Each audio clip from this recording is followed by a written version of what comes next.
ما قال لي ربي أما استحييت تعصيني وتخفي الذنب عن خلقي وبالعصيان تأتيني فكيف أجيب يا ويحي ومن ذا سوف يحميني أسلي النفس بالآمال من حين إلى حين وأنسى ما وراء الموت ماذا بعد تكفيني كأني قد ضمنت العيش ليس الموت يأتيني وجاءت سكرة الموت الشديدة من سيحميني نظرت إلى الوجوه أليس منهم من سيفديني سأسأل ما الذي قدمت في دنياي ينجيني فكيف إجابتي من بعد ما فرطت في ديني ويا ويحي ألم أسمع كلام الله يدعوني ألم أسمع لما قد جاء في قاف وياسين ألم أسمع بيوم الحشر يوم الجمع والدين ألم أسمع منادي الموت يدعوني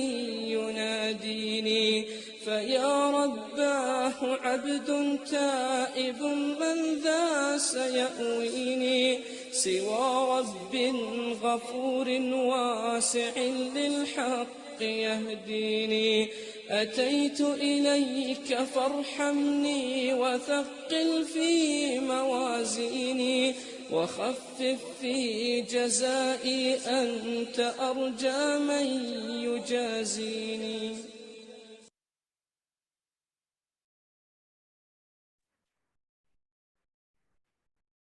أعوذ بالله من الشيطان الرجيم بسم الله الرحمن الرحيم رب اشرح لي صدري ويسر لي أمري واحلل عقدة من لساني يفقهوا قولي رب زدني علما رب زدني علما رب زدني علما آمین. السلام علیکم ورحمۃ اللہ وبرکاتہ. انشاءاللہ امید ہے کہ آپ تمام عزیزات خیر و عافیت سے ہوں گی اور رمضان المبارک کی تمام برکتوں کو کے حصول کے لیے خوب جد و جہد کر رہی ہوں گی. اس کے ساتھ ہی آج ہمارا جو خلاصہ ہے وہ 15ویں پارے کا ہے. اس سے قبل ہم نے 14ویں پارے کا ربما پارے کا خلاصہ کیا تھا، جس میں سورۃ الحجر کا سب سے پہلے ہم نے خلاصے کے اندر یہی بات پڑھی تھی کہ دعوت نبوی کو ایک طویل عرصہ جو ہے گزر چکا تھا اور مخاطبین قوم کی طرف مسلسل ضد ہر دھرمی پہ اترے ہوئے تھے اور ان کو بار بار تنبیہ کی جا رہی تھی، ڈرایا جا رہا تھا. اور اس کے ساتھ ہی کفار منکرین کا جو ایک کشمکش تھا اور انکار کا جو ایک سبب تھا تو اس پر جو ہے اس صورت کے اندر بات کی گئی تھی. اور ساتھ ہی آپ صلی اللہ علیہ وآلہ وسلم کو تسلی دی گئی تھی، ہمت بنائی گئی تھی کہ ان کی ان حرکات و سکنات سے آپ بالکل بھی پریشان نہ ہوں. آپ کا کام جو ہے صرف دعوت دینا ہے، عمل کرنا یا نہ کرنا تو ان کے جو ہے اپنے اختیار کے اندر ہے. اس کے ساتھ ہی ہم نے پچھلے پارے کے اندر جو ہے دوسری ایک صورت کا بھی احاطہ کیا تھا، سورۃ النحل کا، اور اس کے موضوعات بھی اسی طریقے سے تھے کہ اللہ رب العزت کی جتنی بھی قدرت ہے اس کے بارے میں اللہ رب العزت نے بڑے ہی جامع انداز میں انسان کی جو ہے توجہ دلوائی گئی ہے. ساتھ ہی منکرین کے جو اعتراضات تھے اور ان کے جو ہیلے تھے اس کے بارے میں بات کی گئی ہے. اس کے ساتھ ہی اسلامی تعلیمات میں زندگی میں جس طریقے کے اخلاقی اور عملی تغیرات پیدا ہوتے ہیں اور ایک اچھا معاشرہ جو ہے وجود میں آتا ہے، اس کے بارے میں پچھلے پارے میں بات کی گئی تھی. اس کے ساتھ ہی آج کا جو ہمارا پارہ ہے وہ 15واں پارہ ہے اور اس پارے کے اندر سورہ بنی اسرائیل جس کے تقریباً 12 رکوع ہیں مکمل صورت ہے، اور اس کے ساتھ ہی سورۃ الکہف 1 سے لے کر 10 رکوع کے اوپر جو ہے مکمل ہوتی ہے. تو آئیے ہم اپنے پارے کی ابتدا کرتے ہیں. بسم اللہ الرحمن الرحیم. سورۃ بنی اسرائیل جس کو سورہ اسراء بھی کہا جاتا ہے، یہاں پر یہ نام علامت کے طور پہ کہا گیا ہے. کیونکہ اسراء کہنے کی وجہ یہی ہے کہ اس میں معراج کا واقعہ ہے، اس نسبت سے اس کو سورۃ الاسراء بھی کہا گیا ہے، اور سورۃ بنی اسرائیل اس میں دو اہم واقعات پیش آئے تھے، اس نسبت سے اس کو سورہ بنی اسرائیل بھی کہا جاتا ہے۔ زمانے نزول کے اعتبار سے دیکھیں تو ہجرت سے 1 سال پہلے معراج کے موقع پر نازل ہوئی تھی، جبکہ مضامین کے اعتبار سے دیکھیں تو یہ صورت جو ہے ان مضامین پر مشتمل ہے کہ کفار مکہ کو جو ہے تنبیہ کی گئی ہے کہ بنی اسرائیل اور دوسری قوموں کے انجام سے سبق لیں اور خدا کی دی ہوئی معجزے سے فائدہ اٹھا کر اپنی روش کو بدلیں۔ اسی طرح سے بنی اسرائیل کو یہ بھی تنبیہ کی گئی ہے کہ جو ہجرت کے بعد عنقریب براہ راست زبان وحی کا مخاطب بننے والے تھے، پہلے جو سزائیں تمہیں مل چکی ہیں ان سے عبرت حاصل کرو، اب جو موقع تمہیں بعثت نبوی سے مل رہا ہے اس سے فائدہ اٹھاؤ۔ اسی کے ساتھ ہی انسانی سعادت اور فلاحی کے اصول سمجھاتے ہوئے توحید خداوندی اور نبوت قرآن کے ختم ہونے کی واضح دلائل دی گئی ہیں، اور ساتھ ہی اعتراضات کے جوابات بھی دیے گئے ہیں۔ اس کے ساتھ ہی ہجرت کے بعد اسلام کے ایک نئے دور میں داخل ہو رہا تھا، جو اجتماعی نظام برپا ہونے والا تھا، اس کے اصول، اس کی بنیادیں بتائی جائیں گی اس صورت کے اندر، اور دوسرے لفظوں میں دیکھا جائے تو ایک اسلامی مملکت کا منشور سامنے رکھا گیا ہے جو 1 سال کے بعد یعنی کہ ہجرت کے بعد قائم ہونے والی تھی، اور یوں واضح بتا دیا کہ جس معاشرے کی تعمیر رسول اللہ صلی اللہ علیہ وآلہ وسلم کرنا چاہتے ہیں اس کا خاکہ یہ ہے۔ اس کے ساتھ ہی آپ صلی اللہ علیہ وآلہ وسلم اور آپ کے صحابہ کو ہدایت ہے کہ مشکلات کے طوفان جتنے بھی آئے لیکن اس کے اندر انہیں صبر کے ساتھ، استقامت کے ساتھ، مضبوطی کے ساتھ جو ہے جمے رہیں، دعوت اور اصلاح کے کام میں لگے رہیں، سخت سے سخت مراحل کے اوپر بھی جو ہے انہیں معمولی سی لغزش کا بھی ان میں جو ہے امکان باقی نہیں رہنا چاہیے۔ اس کے ساتھ ہی اللہ تعالیٰ نے اپنے ہر رسول کو آسمان اور زمین کی جو ایک بادشاہت، نظام، ایک کائنات کا مشاہدہ کراتا ہے تاکہ وہ خود ان چیزوں کو دیکھیں اور پورے یقین کے ساتھ جو ہے وہ دعوت کریں۔ آپ صلی اللہ علیہ وآلہ وسلم کو بھی یہ مشاہدہ کروایا گیا جسے معراج کے نام سے یاد کیا جاتا ہے، اور اس معراج کے واقعے کا تذکرہ بھی صورت کے اندر ہے۔ اسی معراج میں جو ہے آپ صلی اللہ علیہ وآلہ وسلم کو جو ہے 5 نمازوں کا ایک تحفہ دیا گیا تھا، اور ساتھ ہی کیونکہ یہاں پر اصلاح نفس، تزکیہ نفس، صبر کے ساتھ جو ہے یہ ایک عظیم نسخہ بھی تھا۔ تو یہ اس صورت کے مضامین ہیں۔ آئیے ہم جو ہے پہلے رکوع کی طرف چلتے ہیں۔ سورت کی ابتدا ہو رہی ہے بسم اللہ الرحمن الرحیم، سبحان الذي أسرى بعبده ليلا من المسجد الحرام إلى المسجد الأقصى الذي باركنا حوله لنريه من آياتنا إنه هو السميع البصير۔ پہلی آیت ہے، اور یہاں پر فرمایا جا رہا ہے پاک ہے وہ ذات جو اپنے بندے کو رات مسجد حرام سے مسجد اقصیٰ تک لے گئی، جس کے ماحول پر ہم نے برکتیں نازل کی تاکہ ہمیں اپنی کچھ نشانیاں دکھائیں، بے شک وہ ہر بات سننے والا اور ہر چیز دیکھنے والا ہے۔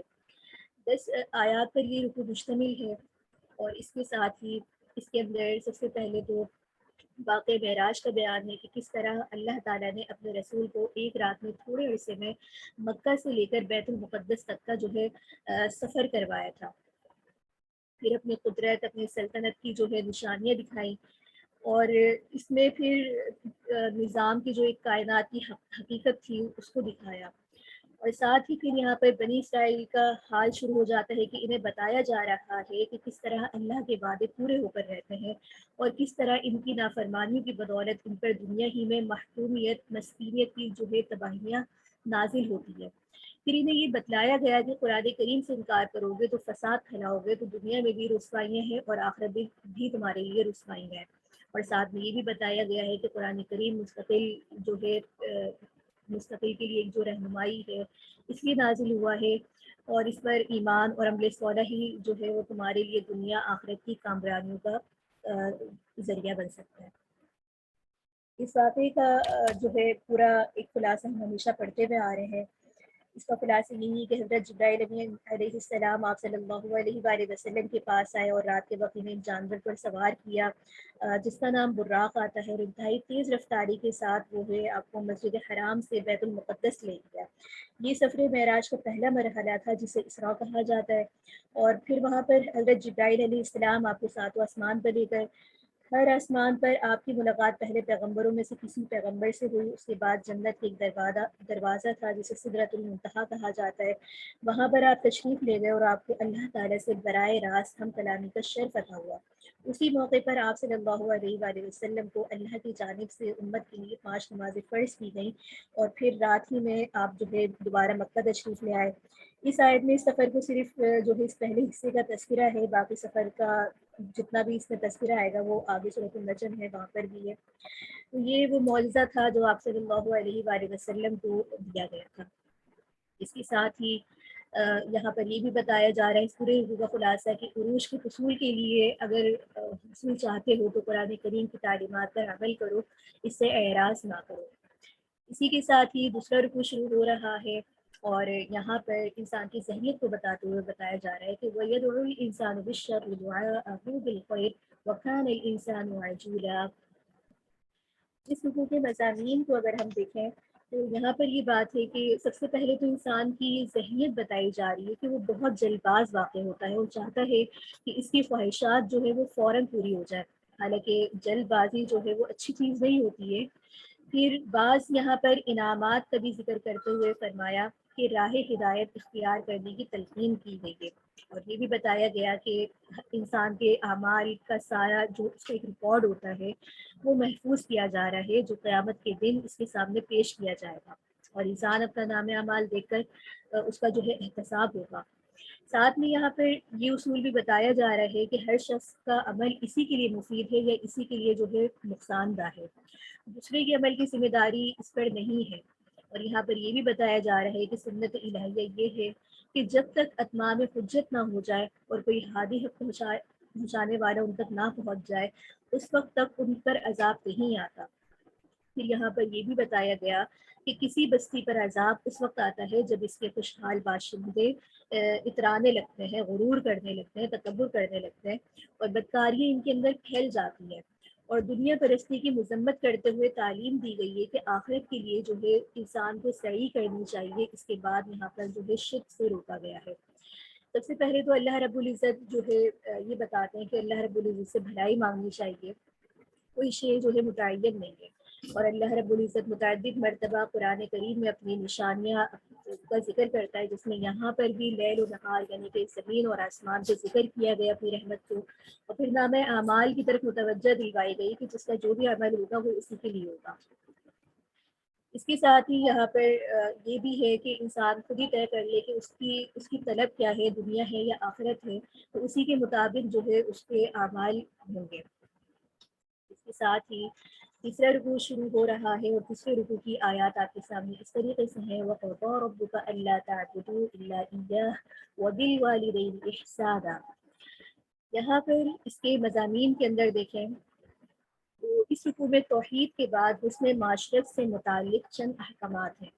سب سے پہلے کیا ہے کہ والدین کے ساتھ حسن سلوک، قرابت داروں، مسکینوں اور مسافروں کی مدد اور ان کے ساتھ حسن سلوک کیا جائے، فضول خرچی اور بخل سے جو ہے ممانعت کی گئی ہے۔ تو یہاں پر سب سے پہلے تو اللہ رب العزت نے اپنا حق بتایا، اور اس کے ساتھ ہی جن کا سب سے زیادہ اللہ کی بات حق ہے ان کے متعلق یہاں پر بتایا، گویا کہ یہ معاشرتی اصول ہے جن کو اپنانے میں انسان کا فائدہ ہے۔ اس کے ساتھ ہی یہاں پر چوتھا رکوع شروع ہو رہا ہے، اور اس رکوع کے اندر فرمایا جا رہا ہے کہ وَلَا تَقْتُلُوا أَوْلَادَكُمْ خَشْيَةَ إِمْلَاقٍ نَحْنُ نَرْزُقُكُمْ وَإِيَّاكُمْ إِنَّ قَتْلَهُمْ كَانَ خِطْئًا كَبِيرًا۔ یہاں پر جو ہے ان لوگوں کے بارے میں ممانعت ہے جو رزقی تنگی کے سبب اپنی اولاد کو قتل کرنے کے در پر ہوتے ہیں۔ اس کے ساتھ ہی قتل اولاد کی جو شکل ہے پیدائش کے بعد اسقاط حمل کی صورت ہے آج کل، تو اس صورت کی بھی بہت پرزور طور پر مذمت کی گئی ہے، اور ساتھ ہی یہاں پر زنا کی ممانعت بھی کی گئی ہے۔ یہاں پر انسانی جان کا جو ایک احترام ہے اس کا سبق دیتے ہوئے فرمایا جا رہا ہے کہ ناحق قتل سے روکا گیا ہے۔ اس طرح سابقہ آیات کے اندر بھی یہ بات فرمائی گئی تھی کہ قتل راحق نہ کرو، اس کی متعدد صورتیں تھیں، اور پھر قصاص کے معاملات ہم نے پڑھے تھے۔ تو یہاں بھی انسانی احترام، انسانی جان کا جو احترام ہے اس کی طرف توجہ دلوائی جا رہی ہے، اور پھر ساتھ میں یتیم کے مال کی خبرگیری کی بھی تعلیم دی گئی ہے، اور پھر ناپ تول میں کمی بیشی کا جو ایک مرض تھا اقوام کے اندر، اس مرض سے روکا گیا ہے۔ پھر یہاں پر غرور تکبر کی جتنی بھی حرکتیں ہوتی ہیں، جس میں آیت میں خاص طور پہ فرمایا کہ ولا تمشی فی الارض مرحا، کہ زمین پر اکڑ کے نہ چلو، اس انداز سے نہ چلو کہ گویا کہ تم زمین کے مالک ہو. تو یہ تمام وہ باتیں ہیں جو انسان کے معاشرت کے اندر آتی ہیں، ان تمام کی طرف توجہ دلوائی گئی ہے. اور آخر میں جو ہے شرک کی مذمت کرتے ہوئے برائی سے روکا گیا ہے، اور ساتھ میں یہ حکم بھی دیا گیا ہے کہ بے سند باتوں سے اجتناب کا حکم ہے، کیونکہ یہ بات تو حدیث کے اندر بھی آتی ہے کہ جب تک سنی سنائی بات پر جو ہے اس کو آگے نہیں پہنچانی چاہیے جب تک اس بات کی تحقیق نہ ہو جائے. اور اس بات کو جو ہے ہم نے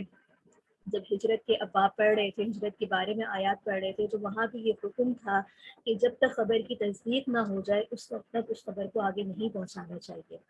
اس کے ساتھ ہی یہاں پر یہ بات بھی ہے کہ اللہ رب العزت کا جو بھی حکم ہوتا ہے وہ حکمت پر مبنی ہوتا ہے. اس کے اندر بعض دفعہ انسان کی عقل اس حکم کو سمجھنے کے لیے بالکل قاصر ہوتی ہے، کیونکہ انسان کا جو علم ہے وہ بالکل محدود ہے، اور اللہ رب العزت کا جو بھی حکم ہوتا ہے، جو بھی کام ہوتا ہے، وہ حکمت پر ہی ہوتا ہے.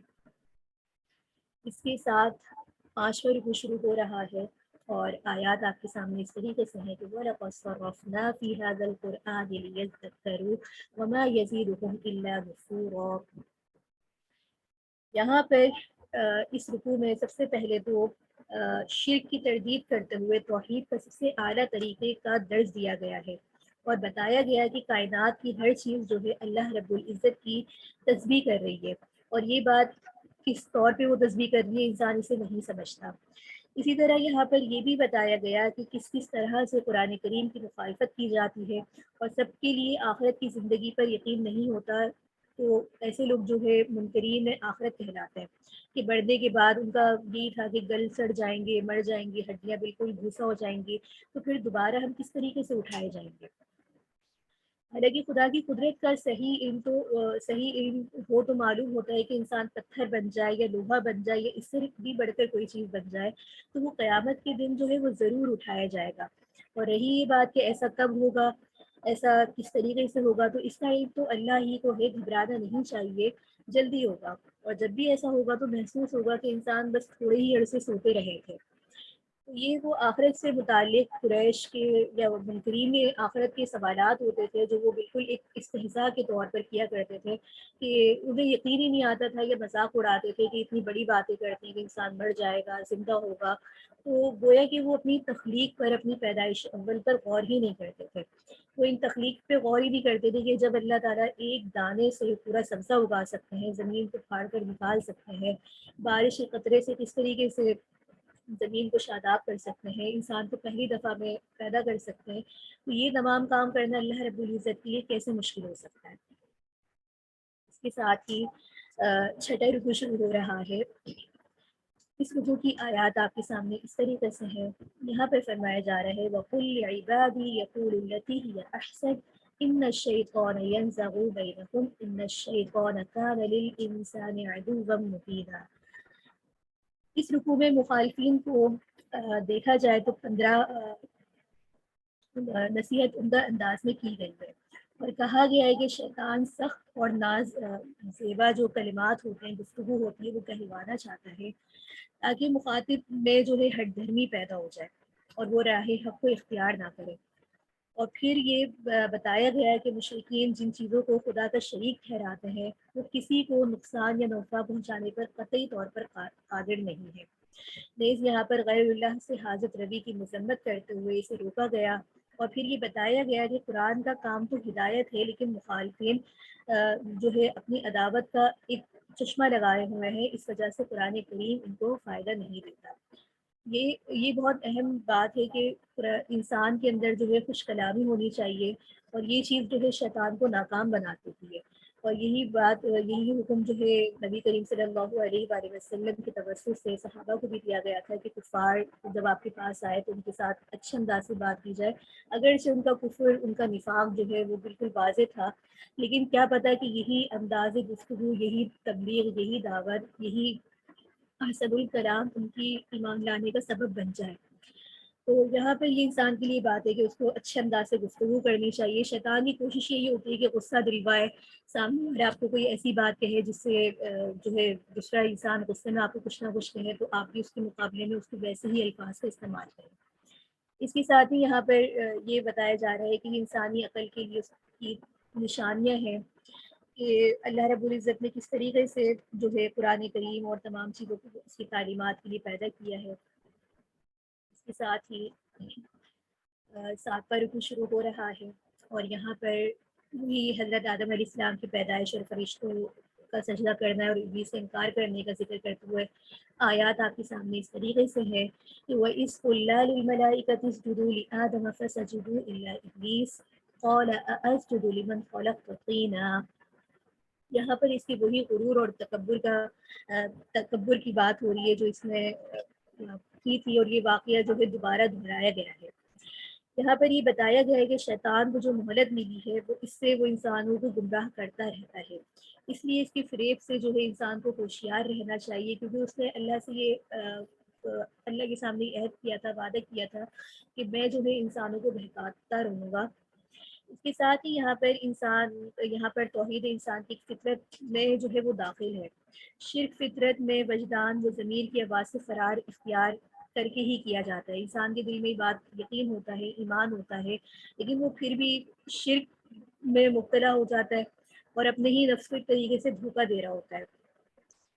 ساتھ میں یہاں پر انسان کی ناشکری کی عادت کو بتا کر عذاب سے ڈرایا گیا ہے کہ آخر میں یہ بتایا گیا ہے کہ انسان جو ہے اشرف المخلوقات ہے، شرک کرنا اس کے منصب کو جو ہے پس پردہ کرنے کے برابر ہے۔ اللہ تعالیٰ نے انسان کے اوپر اپنے بے شمار انعامات کیے ہیں۔ اللہ تعالیٰ کی پوری کائنات دیکھیں ان انعامات سے بھری ہوئی ہے۔ اللہ کے احسانات،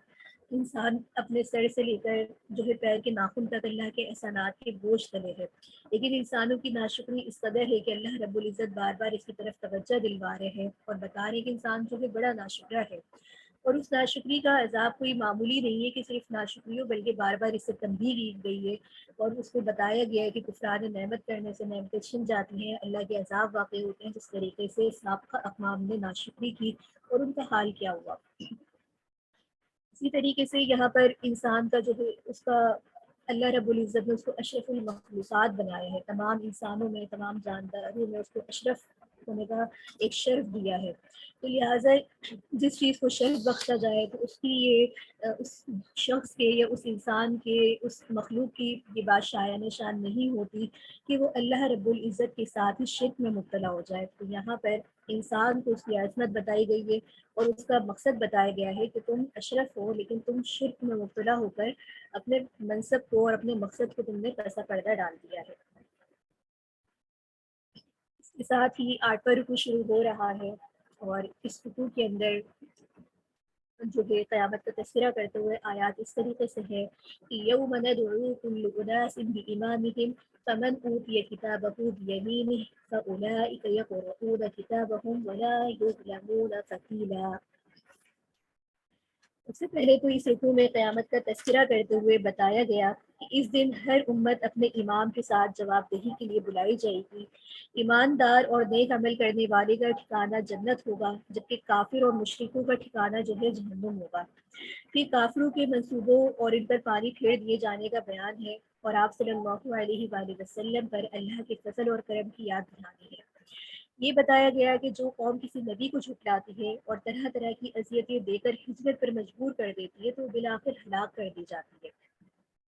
اسی طریقے سے اس میں ہجرت نبوی کی طرف بھی واقعے کی طرف اشارہ کرتے ہوئے بتایا جا رہا ہے کہ اب مکہ کے کافروں کا وقت جو ہے قریب آ پہنچا ہے، چنانچہ غزوہ بدر میں وہ نیز کو نابود کر دیے گئے تھے، اور جو بچ کر رہ گئے تھے فتح مکہ تک ایمان لانے کے اوپر مجبور کیے گئے تھے۔ تو یہاں پر یہ دوسری بات یہ ہے کہ کافروں کو جو دشمنی تھی وہ نبی کریم صلی اللہ علیہ وآلہ وسلم سے نہیں تھی، بلکہ قرآن کریم سے تھی، کیونکہ نبی کریم صلی اللہ علیہ وآلہ وسلم کے صادق امین ہونے پر ان کو یقین تھا، کامل یقین تھا، اور وہ اس بات کی خود تصدیق کرتے تھے۔ لیکن قرآن کریم جو احکامات انہیں دیتا تھا یہ ماننا اور اس کی تعلیمات پر عمل کرنا ان کے لیے بڑا گرا گزرتا تھا، اس وجہ سے انہوں نے قرآن کریم سے اپنی دشمنی مان لی تھی اور نبی کریم صلی اللہ علیہ وآلہ وسلم پر طرح طرح کے الزام لگاتے تھے، کبھی مجنون کے لگاتے تھے، کبھی آیات کو خریدنے کے لگاتے تھے۔ تو یہاں پر یہی بات ہے، اور مشرکین کے بارے میں جو یہ دھمکی قرآن کریم میں دی گئی تھی کہ یہ اسے نابود کر دیے جائیں گے، تو غزوہ بدر میں ان کا حال بھی جو ہے دیکھ لیا تھا۔ اس اس کے ساتھ ہی آگے نواں رکوع شروع ہو رہا ہے، اور اس رکوع کے اندر نماز کے اوقات بتائے جا رہے ہیں کہ اقم الصلاۃ لدلوک الشمس الی غسق اللیل وقرآن الفجر ان قرآن الفجر کان مشہودا۔ سب سے پہلے تو اس رکوع میں نماز جو ہے 5 وقت اور ان کے اوقات کا بیان ہے، اور ساتھ میں آپ صلی اللہ علیہ وآلہ وسلم کے لیے تہجد کی نماز مزید لازم ہے۔ پھر آپ صلی اللہ علیہ وآلہ وسلم کو خوشخبری دی گئی ہے کہ قیامت کے دن آپ کو مقام محمود پر فائز کیا جائے گا، جو سب سے اعلیٰ مقام ہے۔ مقام محمود سے مراد بعض مفسرین جو ہے قیامت کے دن مقام شفاعت کے کبریٰ بھی لیتے ہیں، اور پھر قرآن کی شفاعت اور رحمت ہونے کا تذکرہ ہے۔ اس کے ساتھ ہی جو ہے ہجرت کا غلبہ دین کا آغاز ہوتا ہے، جس طریقے سے آپ صلی اللہ علیہ وآلہ وسلم نے مدینہ منورہ کی طرف ہجرت فرمائی تھی، تو یہی وہ یہیں سے جو ہے دین کی غلبے کا آغاز ہوا تھا، اور متعدد فتوحات نصیب کر کے اسلام نے جو ہے غلبہ حاصل کر لیا تھا۔ اس کے ساتھ ہی یہاں پر یہ بات کی تعلیم بھی ہے کہ عروج اور زوال جو ہے وہ قرآن سے وابستہ ہے، اس کی تعلیمات پر عمل کرنا اور اس کے دیے ہوئے اسباق سے سبق حاصل کرنا، یہ انسان کو جو ہے عروج پر پہنچا سکتا ہے۔ جبکہ انہی تمام باتوں کو اگر پس پردہ ڈال دیا جائے تو ان اقوام کا حال بھی انہی دوسری اقوام کی طرح زوال کر جائے گا، جنہوں نے اپنے نبیوں کو جھٹلایا، اپنی کتابوں کی تعلیمات کو جھٹلایا۔ اس کے ساتھ ہی یہاں پر حالات خیر اور شر میں جو انسانوں کی کیفیات ہوتی ہیں اس کا ذکر ہے، جس کا ہم نے پہلے بھی بیان پڑھا ہے کہ انسان پر کوئی خیر آتی ہے تو وہ خوش ہوتا ہے، اور کوئی اس پر برائی آتی ہے تو وہ اس پر جو ہے لان تان کرنے لگتا ہے، بے صبرا ہو جاتا ہے۔ تو یہ انسان کی کیفیت ہے، جبکہ استقامت اور صبر کا دامن جو ہے تھامے رکھنا چاہیے۔ اسی بات کی قرآن کریم کے اندر جو ہے متعدد دفعہ ہدایت دی گئی ہے۔ اس کے ساتھ ہی یہاں پر 10واں رکوع شروع ہو رہا ہے سورت کا، اور اس میں یہاں پر سوال جو ہے ان کی طرف سے تھا، اور یہاں پر وہی آئے تھے کہ وَيَسْأَلُونَكَ عَنِ الرُّوحِ قُلِ الرُّوحُ مِنْ أَمْرِ رَبِّي وَمَا أُوتِيتُم مِّنَ الْعِلْمِ إِلَّا قَلِيلًا۔ سب سے پہلے تو یہ بتایا گیا کہ روح جو ہے اللہ کے امر رب سے ہے۔ پھر آپ صلی اللہ علیہ وآلہ وسلم پر جو فضل کرم ہے اس کا تذکرہ ہے، اور پھر تبلیغ یہ ہے کہ اگر قرآن کریم اللہ کا کلام نہیں ہے تو سارے جنس و انس مارا اپنے مددگاروں کے مل کر اس جیسا قرآن بنا کر لے کر آؤ۔ اور پھر کفار کے بعض جو ہے مطالبات تھے ان کا تذکرے کرتے ہوئے فرمایا گیا ہے کہ پورے کر بھی لیں تو یہ ایمان لے کر نہیں آئیں گے، تو اس کا یہی قرآن کریم میں جواب دیا گیا ہے۔ ان کے مطالبات اتنے عجیب و غریب تھے جس کو قرآن کریم نے ان میں بڑا تفصیل سے ذکر کیا ہے۔ کبھی کہتے تھے کہ ہمارے لیے اس طرح کا کوئی ندی جاری کر دو، کوئی دریا جاری کر دو، تو مطلب ان کا صرف مقصد یہی تھا کہ ایمان لے کر تو آنا نہیں تھا، لیکن وہ اس طرح کی باتوں سے صرف جو ہے مذاق اڑانا ان کا مقصود تھا۔ تو یہاں پر اسی بات کی جو ہے بیان کیا گیا ہے۔ اس کے ساتھ ہی یہاں پر یہ بتایا جا رہا ہے کہ نبی کریم صلی اللہ علیہ وآلہ وسلم سے یہ جو مطالبات کر رہے ہیں، معجزات طلب کر رہے ہیں، تو اللہ تعالیٰ کا سب سے بڑا جو معجزہ ہے، سب سے بڑا فضل ہے، وہ نبی کریم صلی اللہ علیہ وآلہ وسلم پر نزول قرآن ہے۔ کیونکہ قرآن کریم تمام کتابوں کی جو ہے پہلی کتابوں کی تصدیق کرتا ہے، اور اس کا اب جو بھی حکم ہے وہ دستور العمل ہے، آخری ہے۔ پھر ساتھ میں چیلنج کر دیے کہ تم یہ جو مطالبات کر رہے ہو، یہ جو مذاق اڑا رہے ہو، تو اگر تمہارے پاس کوئی ایسے ذرائع ہیں تو جاؤ تم بھی جیسا کوئی کلام لے کر آؤ۔ وہی سارے مطالبات ہیں جو ہم نے پہلے بھی ان کے بارے میں پڑھے، اور ان کا مطالبہ کسی جو ہے شک و شبہات کی بنا پر نہیں تھا، بلکہ بس جھٹلانا تھا، استہزاء کرنا تھا۔ اسی بات کو بار بار قرآن کریم میں بیان کیا جا رہا ہے، اور ساتھ میں ان کے جو فرمائشی معجزات تھے ان کے بارے میں بھی یہاں پر ذکر ہے۔ اس کے ساتھ ہی آگے 11واں رکوع شروع ہو رہا ہے، اور یہاں پر جو ہے انسانوں کے بارے میں بات ہے کہ وَمَا مَنَعَ النَّاسَ أَن يُؤْمِنُوا إِذْ جَاءَهُمُ الْهُدَىٰ إِلَّا أَن قَالُوا أَبَعَثَ اللَّهُ بَشَرًا رَّسُولًا۔ یہاں بھی ان کے اعتراضات تھے کہ ان کو یہ اعتراض تھا کہ ہمارے پاس جو ہے کوئی رسول جو ہے وہ انسانوں میں سے کیوں آیا۔ تو اس رکوع میں مخالفین کے جو اعتراض تھے ان کا پیرانہ میں اس تعجب کی حکایت کی گئی ہے۔ وہ کہتے ہیں کہ یہ خوب ہے کہ بشر کو اللہ نے جو ہے رسول بنا کر بھیجا، تو جواب دیا گیا کہ زمین میں فرشتے بسے ہوتے تو فرشتے رسول بن کر آتے، انسان بسے ہیں تو انسانوں کے لیے رسول بن کر آئے ہیں۔ پھر قیامت کہ جو انکار کرنے والے تھے ان کی تعجب کی ہدایت کرتے ہوئے کہا گیا کہ اس پہلی تخلیق پر تو تمہیں تعجب نہیں ہوتا، پھر دوبارہ زندہ کیے جانے کے اوپر جو ہے تمہیں کیوں اشکال ہوتا ہے؟ نقش اول تو بہرحال نقش ثانی سے مشکل کام ہوتا ہے، یعنی پہلی تخلیق، پہلی پیدائش کرنا زیادہ مشکل ہوتا ہے، اور پھر یہاں پر انسانوں کی تنگدلی کی مذمت کرتے ہوئے کہا گیا کہ اس سے زیادہ تنگدلی اور کیا ہوگی کہ اللہ کا دیا ہوا اللہ کی راہ میں ہی خرچ نہ کیا جائے۔ تو یہ تھا گمراہوں کا انجام اور ان کے بارے میں کچھ کام۔ اور پھر یہ جو اعتراض تھا جو وہ بار بار اٹھاتے تھے، تعجب کرتے تھے کہ یہ رسول جو کہ انسان کیوں ہے۔ تو پہلے بھی ہم نے یہ بات پڑھی کہ اللہ رب العزت دعوت تبلیغ کے لیے یہی کرتا ہے کہ اس قوم میں اسی زبان کا اپنا ایک پیغام لے کر جانے والے کو بھیجتے ہیں، تاکہ وہ پیغام ان لوگوں تک احسن طریقے سے پہنچ جائے اور بات کو سمجھنا آسان ہو جائے، اور یہ ہم نے تبلیغ کے اصول کے اندر بھی پڑھا تھا۔ اس کے ساتھ ہی آگے بار بار رکوع شروع ہو رہا ہے، اور یہاں پر حضرت موسیٰ علیہ السلام اور ان کے معجزات کا ذکر کرتے ہوئے فرمایا جا رہا ہے کہ وَلَقَدْ آتَيْنَا مُوسَىٰ 9 آيَاتٍ بَيِّنَاتٍ فَاسْأَلْ بَنِي إِسْرَائِيلَ إِذْ جَاءَهُمْ فَقَالَ لَهُ فِرْعَوْنُ إِنِّي لَأَظُنُّكَ يَا مُوسَىٰ مَسْحُورًا۔ اس رکوع میں سب سے پہلے تو یہی معجزات کا تذکرہ ہے، اور فرعون اور اس کی مخالفت کے انجام کا تذکرہ ہے، اور ساتھ میں یہ بھی بتایا گیا کہ قرآن کریم جو ہے وہ حق لے کر نازل ہوا ہے، اور یہ بھی بتایا گیا کہ جو لوگ قرآن کریم کو سمجھتے ہیں ان کی کیا کیفیت ہوتی ہے، کیا تاثیر ہوتی ہے، وہ کس طرح سجدے کرتے ہیں، اپنی تھوڑیاں پکڑ کر روتے ہیں، خوشی خضو کرتے ہیں، اور قرآن کریم کے آداب بتائے گئے ہیں، اور آخر میں شرک کی پرزور مذمت کی گئی ہے۔ قرآن کریم کو جو سمجھ کر پڑھتا ہے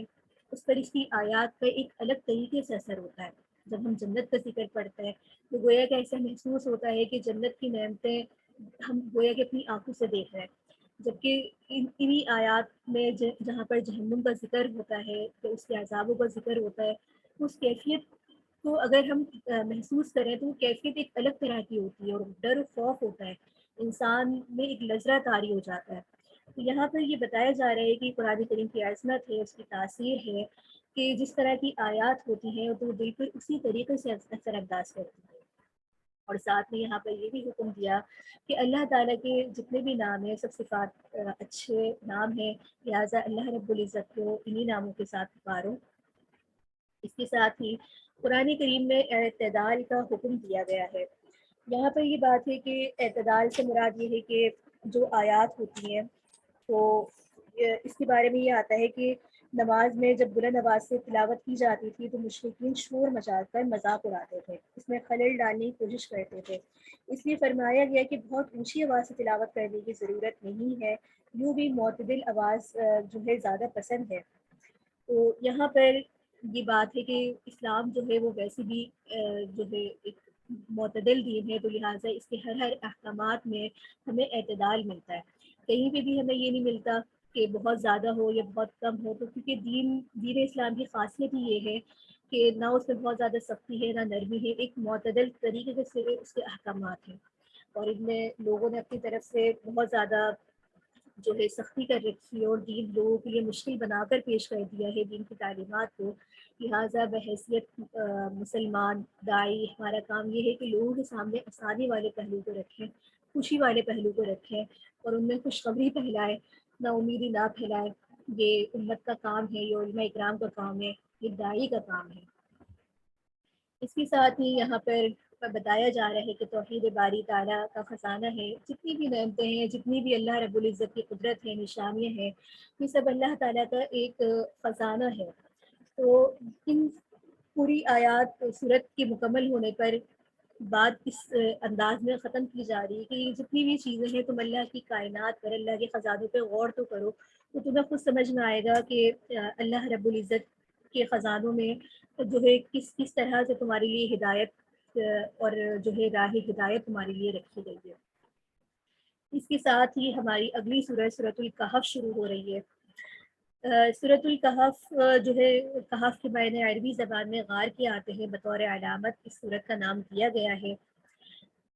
اس کے ساتھ ہی زمانہ نزول کے اعتبار سے دیکھیں تو ہجرت حبشہ کے پہلے مکی زمانے کے تیسرے دور میں تقریباً یہ صورت نازل ہوئی تھی، جب مخالفین کی طرف سے ظلم و ستم جو ہے بہت زیادہ اس نے شدت اختیار کر لی تھی۔ مضامین کے اعتبار سے دیکھیں تو یہ 3 سوالات کے جواب میں نازل ہوئی تھی، جو انہوں نے اہل مکہ کے مشاورے سے آپ صلی اللہ علیہ وآلہ وسلم کے امتحان کے غرض سے عرض کیا تھا۔ ان کے سوالات کیا تھے کہ اصحاب کہف یعنی کہ غار والے کون تھے،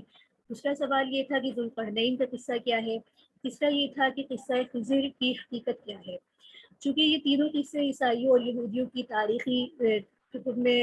سے متعلق تھے اور حجاز میں ان کا کوئی چرچا نہ تھا، اس لیے اہل کتاب نے امتحان کے لیے ان سوالات کو تجویز کیا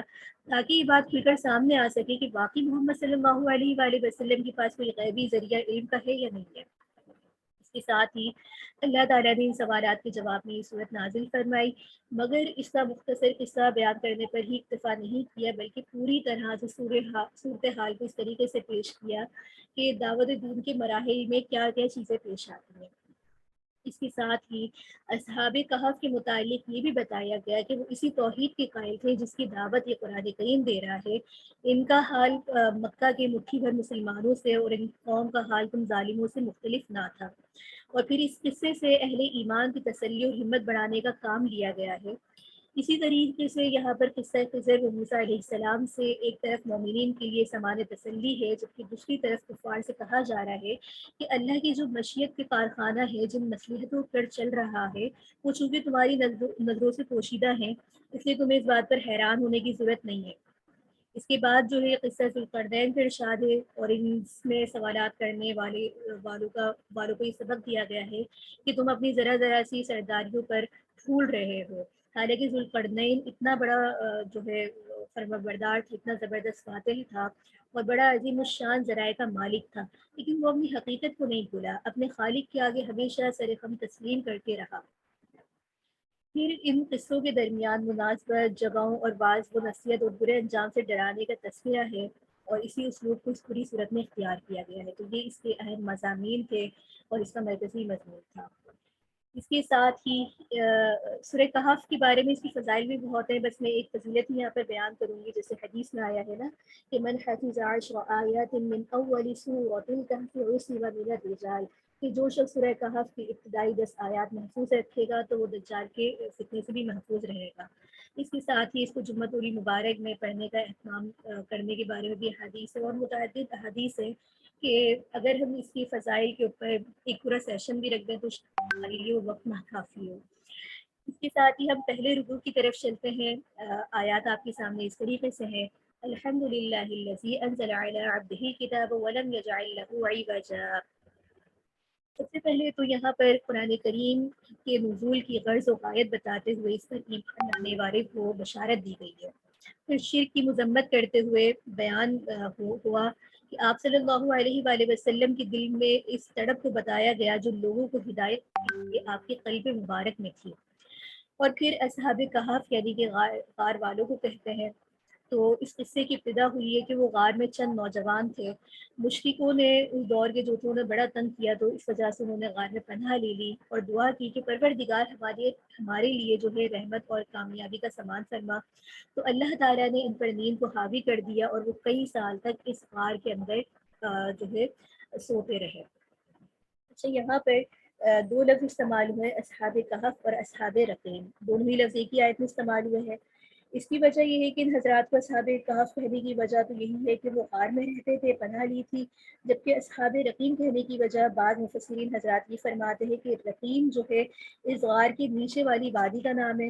اور بعض کہتے ہیں کہ رقیم تختی پر لکھے ہوئے اس خطبے کو کہتے ہیں جو ان کے انتقال کے بعد جو اس بادشاہ نے بنوا کر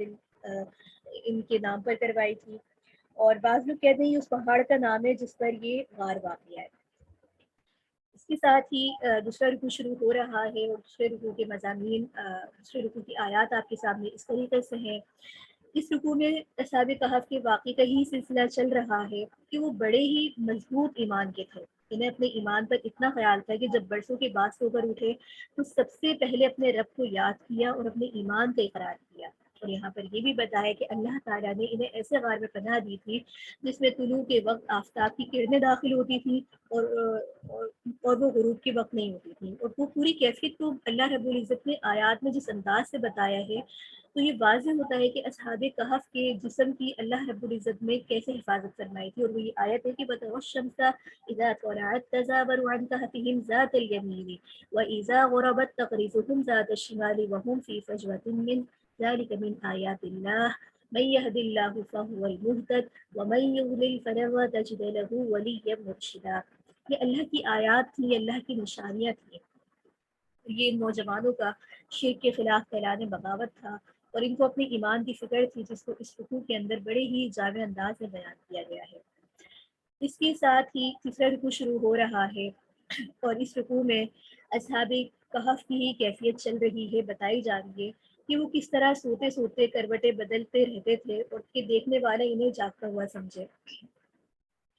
پھر ان کے اس کو کتے کا ذکر ہے کہ وہ غار کے دہانے پر کس طرح اپنے دونوں بازو پھیلائے بیٹھا رہتا تھا، اور معلوم ہوتا تھا کہ ابھی کاٹنے کو دوڑے گا، اور دیکھنے والا دیکھتے ہوئے بھاگ کھڑا ہوتا۔ پھر یہ بتایا گیا کہ جاگنے کے بعد کس طرح انہوں نے آپس میں بات چیت کی، اور کس طرح انہوں نے اپنے ایک ساتھی کو کھانا لانے کے لیے آبادی میں بھیجا، اور کس طریقے سے انہیں اس خاص طور پر لحاظ تھا کہ کھانا حلال ہو، پاکیزہ ہو۔ جب ان صاحب نے اپنے میں سے ایک صاحب کو بھیجا کہ کھانا لینے جاؤ، اور وہاں پر اس چیز کا خیال کرنا کہ ایک تو بعد انہیں مشرک دیکھنا لے، کیونکہ وہ لوگ اب تک یہی خیال کر رہے تھے کہ وہ تھوڑے سے عرصہ سوئے ہیں اور اب جاگ گئے ہیں۔ دوسرا یہ کہ انہیں اس بات کی اتنی فکر تھی کہ انہوں نے کہا جو بھی تم کھانا لے کر آؤ تو دیکھ لینا کہ وہ طیب اور حلال ہی ہو، یعنی کہ باوجود بھوک ہونے کے انہوں نے اس بات کو مقدم رکھا۔ اس کے ساتھ ہی یہاں پر یہ بتایا گیا کہ لوگوں نے ان کے بارے میں بڑے اختلاف کیے تھے، ان کی تعداد کے بارے میں، کوئی کچھ کہہ رہا تھا کوئی کچھ کہہ رہا تھا، تو اللہ رب العزت فرما رہے ہیں کہ اصل تعداد تو اللہ ہی کو معلوم ہے، اور اس قصے میں جہاد اور ہجرت اور اللہ کی گھر بات وغیرہ کے بارے میں سب قربان دینے کا جو ایک حوصلہ ہے، ایک جذبہ ہے، اصل سبق جو ہے اس واقعے کے اندر ہمیں یہ حاصل ہوتا ہے۔ اور یہاں پر یہ بات بھی ہے کہ تعداد جو ہے وہ اہمیت تعداد کی نہیں ہوتی بلکہ اسباب اور ان کی ایک ہمت کی ہوتی ہے۔ اس کے ساتھ ہی آگے رکوع شروع ہو رہا ہے چوتھا، جس کی آیات آپ کے سامنے اس طریقے سے ہے، اور یہاں پر ترغیب دی جا رہی ہے کہ اللہ کو ہر وقت یاد رکھنے کی، کہ وَلَا تَقُولَنَّ لِشَيْءٍ إِنِّي فَاعِلٌ ذَلِكَ غَدًا إِلَّا أَن يَشَاءَ اللَّهُ وَاذْكُر رَّبَّكَ إِذَا نَسِيتَ وَقُلْ عَسَىٰ أَن يَهْدِيَنِي رَبِّي لِأَقْرَبَ مِنْ هَٰذَا رَشَدًا۔ تو یہاں پر سب سے پہلے تعلیم یہ دی جا رہی ہے کہ اللہ رب العزت کو ہر وقت یاد رکھا جائے، اللہ ہی پر بھروسہ کیا جائے، اور ساتھ میں یہ بھی تعلیم کی جا رہی ہے کہ جب کسی کام کا ارادہ ہو تو انشاءاللہ ضرور کہنا چاہیے۔ اور پھر اصحاب کہف کے سلسلے میں اس غار میں سوتے رہنے کی مدت میں جو لوگوں اختلاف کرتے رہتے تھے، تو یہاں پر وہی بات ہے کہ اللہ رب العزت کو ہی اس کی صحیح مدت معلوم ہے، کیونکہ وہی عالم الغیب ہے۔ پھر یہاں پر ہمارے لیے یہ سبق بھی ہے کہ نیک صحبت کی تعلیم دیتے ہوئے کہا گیا کہ مصابحت اور دوستی اور ہم مجلسی کے لیے مومن اور نیک پاکیزہ سیرت اشخاص کا انتخاب کرنا چاہیے۔ اس کے بعد قرآن کریم کا انکار کرنے والے اور اس پر ایمان لانے والوں کی آخرت کی جو زندگی ہے، وہ جو تھوڑی سی زندگی، اس کا موازنہ کیا گیا ہے۔ اسی طریقے سے یہاں پر یہ بات ہے کہ صبر آزما حالت میں جو ہے ایک داعی کا کردار کس طریقے سے ہونا چاہیے، اس کے بارے میں ہدایات ہیں۔ اور یہاں پر یہ بات بھی ہمیں کہ حق بیان کرنے میں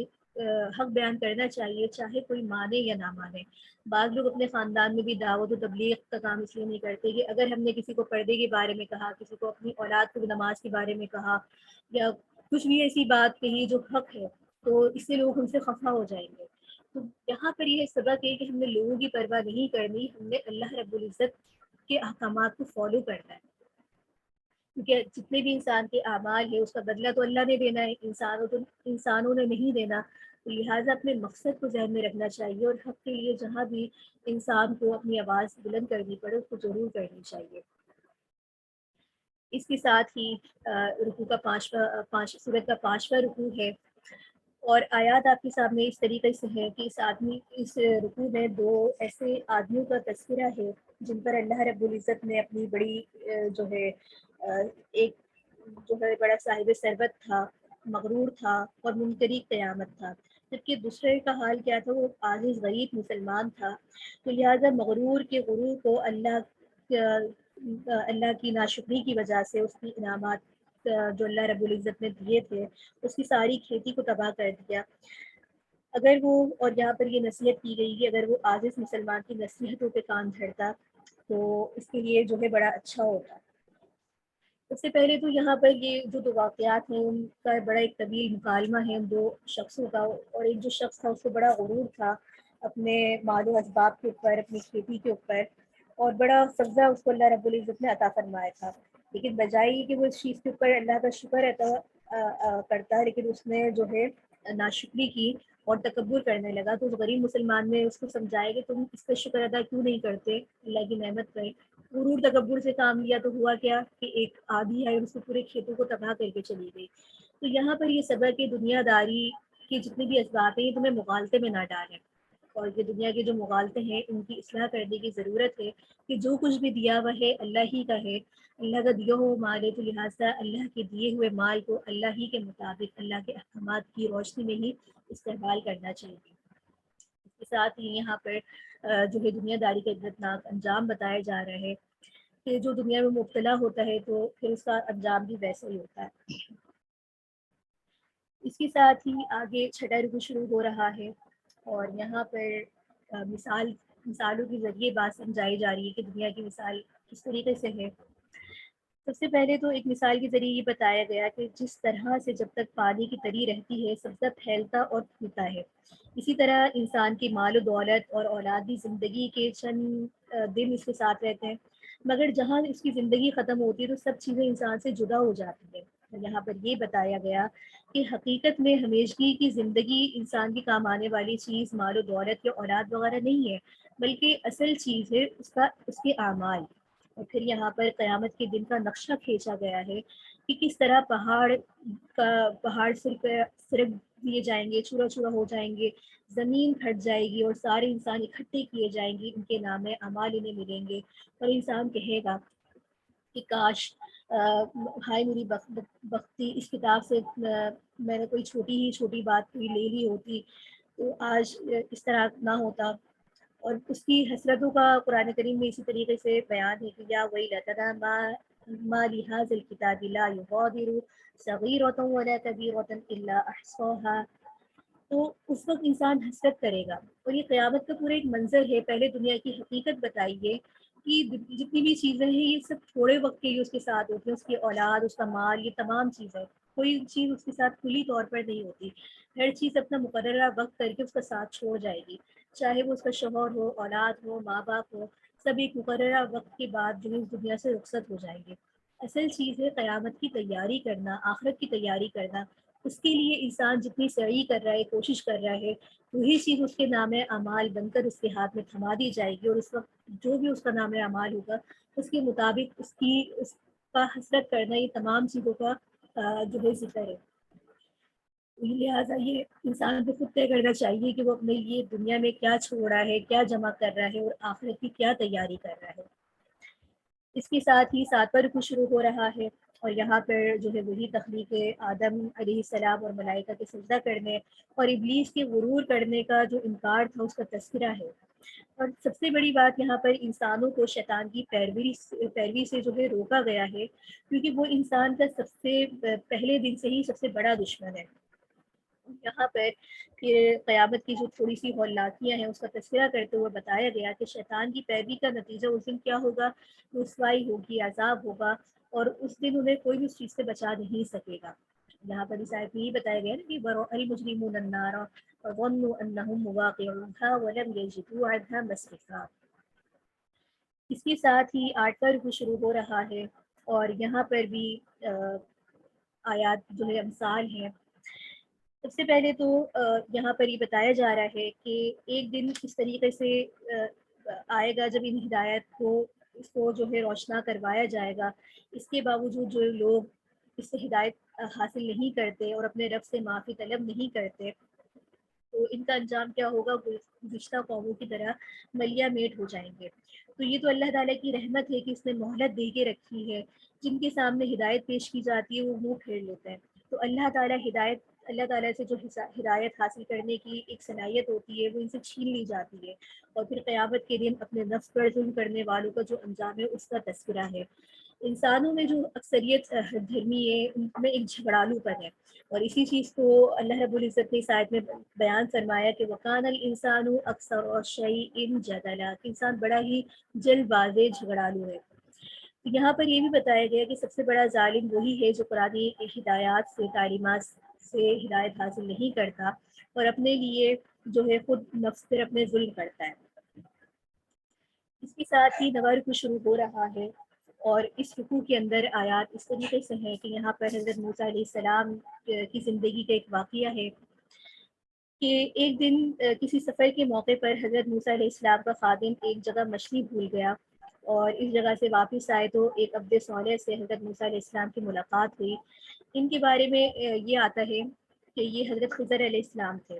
حضرت موسیٰ علیہ السلام نے ان کے ساتھ چلنے کی خواہش ظاہر کی تو انہوں نے کہا کہ آپ صبر کے ساتھ ہمارا ساتھ نہیں دے سکیں گے، تو حضرت موسیٰ علیہ السلام نے فرمایا کہ انشاءاللہ میں صبر و ضبط سے کام لوں گا۔ تب انہوں نے حضرت موسیٰ علیہ السلام سے یہ کہا کہ کسی معاملے میں جب تک میں خود کوئی تشریح نہ کروں کوئی سوال مت کیجیے گا۔ تو یہ تو حضرت موسیٰ علیہ السلام کی جو حضرت خضر علیہ السلام کے ساتھ ایک ملاقات تھی، سفر کا آغاز تھا، تو ان آیات میں اس بات کا تذکرہ ہے۔ اس کے ساتھ ہی آگے دسواں رکوع شروع ہو رہا ہے، اور اس رکوع کے اندر بھی یہی بات، اس سفر کا ہی آغاز چل رہا ہے کہ اس کے بعد یہ دونوں حضرات جو تھے وہ کشتی کی طرف سوار ہو گئے، چلے گئے۔ تو حضرت خضر علیہ السلام نے کشتی کا ایک جو ہے تختے میں ایک شگاف ڈال دیا، توڑ دیا۔ حضرت موسیٰ علیہ السلام نے جب یہ دیکھا تو بے ساختہ بول اٹھے کہ یہ کیا آپ سب کو لے کر ڈبونا چاہتے ہیں؟ تو انہوں نے جواب دیا کہ میں نے تو آپ سے کہا تھا کہ آپ خاموشی سے صبر کے ساتھ رہیں، سب کچھ، اور آپ یہ نہیں کر سکیں گے۔ تو حضرت موسیٰ علیہ السلام نے معذرت فرمائی اور آگے بڑھے۔ پھر یہاں پر ایک واقعہ اور ہوا تھا، ایک لڑکا ملا تو حضرت خضر علیہ السلام نے جو ہے اسے قتل کر ڈالا۔ اب جو ہے حضرت موسیٰ علیہ السلام نے دوبارہ اعتراض کیا کہ آپ نے جو ہے بے گناہ کو قتل کر ڈالا، وہ تو بیچارہ اپنا کام کر رہا تھا۔ تو یہ واقعہ جو ہے اس طریقے سے یہاں پر یہ کہ ان کی ملاقات کے جو تین اس طریقے سے واقعات ہوئے تھے، اور پھر اس کا آگے سبق کیا تھا، حکمت کیا تھی،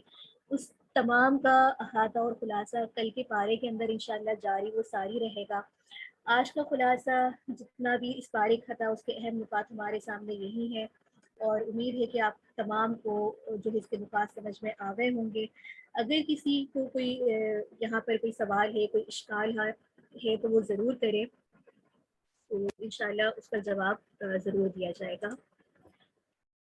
ابھی ہمارے پاس تقریباً جو ہے 15 منٹ ہیں۔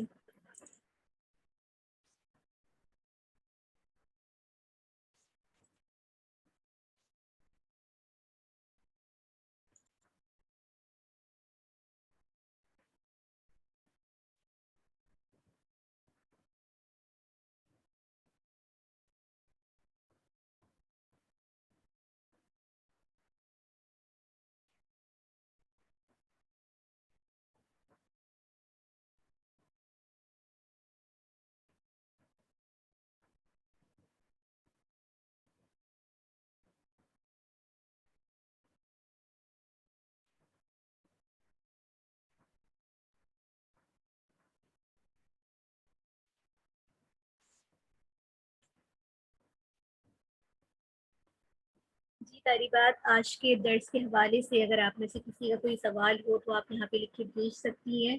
انشاءاللہ ان نکات کو دوبارہ بیان کر دیا جائے گا۔ اور اگر تمام لیکچر سمجھ میں آ گیا ہے تو ضرور بتائیے، اپنا فیڈ بیک دیجیے۔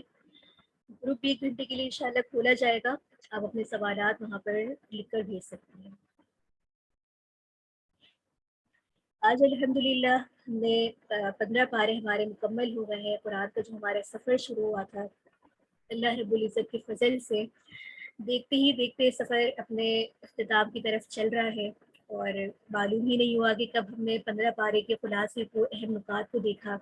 اور امید ہے کہ اس آدھے قرآن کو سننے اور سمجھنے کے بعد، ان موضوعات کو سننے کے بعد، یقیناً آپ کے رمضان، آپ کے قرآن پڑھنے میں پہلے کے مقابلے میں کچھ آپ نے الگ محسوس کیا ہوگا، کچھ تدبر کیا ہوگا۔ تو اس کے بارے میں بھی آپ ضرور بتائیے گا۔ اور ماشاءاللہ جتنی بھی یہاں طالبات حاضر ہیں یہ سب بڑی ہی مبارکباد کی مستحق ہیں، قابل تعریف ہیں۔ اس ہمت اور استقامت سے آپ لوگ پہلے دن سے یہاں پر جو ہے لائیو کلاس کے اندر شامل ہیں، اپنے تمام کاموں پہ ترجیح دیتے ہوئے آپ قرآن کریم سیکھنے کے لیے یہاں پر جمع ہیں، تو یہ بہت بڑی بات ہے۔ اللہ رب العزت سے دعا ہے کہ آپ لوگ اسی طریقے سے استقامت سے جمے رہیں، سنتے رہیں، سیکھنے والے بنتے رہیں، کیونکہ بحیثیت طالب علم اللہ رب العزت نے طالب علم کی بڑی فضائل رکھیں، اور رمضان کا مہینہ بھی یہی ہے کہ اصل مقصد بھی یہی ہے کہ قرآن کریم کو سمجھا جائے، اس کی تعلیمات پر عمل کیا جائے۔ ماشاء اللہ آپ تمام اس کا صحیح مصداق ہیں۔ بہت سب دعائیں آپ کے لیے، آپ لوگ بھی ہمیں اپنی دعاؤں میں خاص طور پہ یاد رکھا کریں، ہماری پوری ٹیم کو، ہماری بائبل کو، جس کے پلیٹ فارم سے ہم یہ دورہ قرآن جو ہے آپ تک پیش کر رہے ہیں۔ ہمارے تمام اساتذہ کی اس میں بہت محنت ہے، ہماری پوری ٹیم، ہماری معلمہ صاحبہ جو ہر وقت ہمارے ساتھ ہماری محبت کے لیے، ہماری سپورٹ کے لیے یہاں پر موجود ہوتی ہے۔ اللہ رب العزت ان کو اپنی شایہ نشان نصیب فرمائے۔ میرے خیال سے طالبات کو سب اچھے سے بہت سمجھ میں آ گیا، اس لیے کسی کا کوئی سوال نہیں ہے، تو ہم ایسا کرتے ہیں اس سیشن کو آج کے لیے ختم کر دیتے ہیں، اور آپ کے سوالات کے لیے گھنٹے کے لیے گروپ کو اوپن کر دیں گے، ٹھیک ہے؟ اپنا بہت خیال رکھیے۔ اس دعا کے ساتھ انشاءاللہ کل ہم اگلے پارے کے خلاصے کے ساتھ حاضر ہوں گے۔ اللہ رب العزت ہمیں سیکھنے سکھانے والا بنائے، عمل کرنے والا بنائے، اور جتنے بھی یہاں موجود ہیں اللہ رب العزت آپ لوگ کو بہترین جزائے خیر عطا فرمائے، آپ کو آپ کے والدین کے لیے، امت کے لیے صدقہ جاریہ بنا دے، اور آپ کی تعلیمات جو ہے اس رہتی دنیا میں آپ ایک اچھے داعی کا کام اور کردار ادا کر سکیں۔ وآخر دعوانا ان الحمد للہ رب العالمین۔ سبحانک اللہم وبحمدک، اشہد ان لا الہ الا انت، استغفرک واتوب الیک۔ آمین۔ السلام علیکم ورحمۃ اللہ وبرکاتہ۔